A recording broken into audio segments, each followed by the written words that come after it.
Siamo con il professor Carlo Rossi, direttore dell'unità operativa Melanoma e Sarcomi dello IOV di Padova. Parliamo di come proteggere la pelle dai raggi solari. Proteggere la pelle è importante soprattutto avere un corretto comportamento nei confronti del sole in questa stagione. Per esempio sarebbe importante non esporsi al sole in maniera continuativa nelle ore centrali della giornata, dalle 11 alle 15, alle 16. Cercare di evitare di scottarsi significa anche proteggersi con le creme ad alta intensità di protezione. Significa anche quando si va in barca o si va in alta montagna mettersi un cappellino o una maglietta, per esempio. Tutte cose di buon senso ma che spesso si vede non applicate nelle spiagge soprattutto. Quindi è importante questo rapporto corretto con il sole, perché non solo il melanoma, che è il tumore più terribile che la pelle possa sviluppare, ma anche altri tipi di tumore della pelle in questo modo potrebbero venire evitati facendo una vera e propria prevenzione primaria. Lei appunto ha riscontrato una mancanza d'attenzione.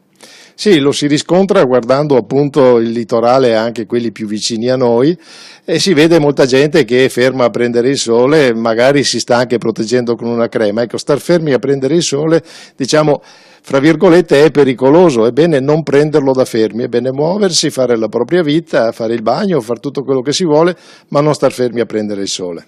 È importante controllarsi e guardarsi ogni tot mesi.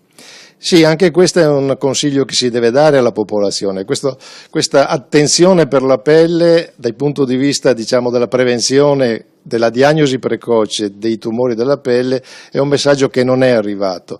Molte volte le persone alle quali io chiedo mi dicono no, io non mi guardo mai la pelle, non la guardo, non ho un rapporto continuativo con la mia pelle.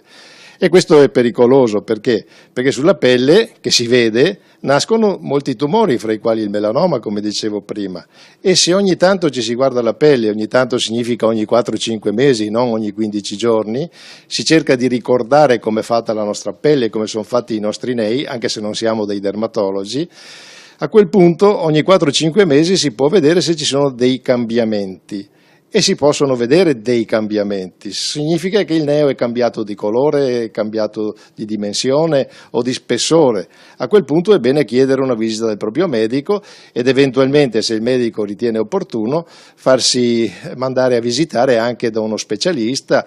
A questo proposito ricordo che nel LULS 16 è presente il progetto Rete Mela che consente appunto a tutte le persone che lo richiedono una visita dermatologica in tempi rapidi.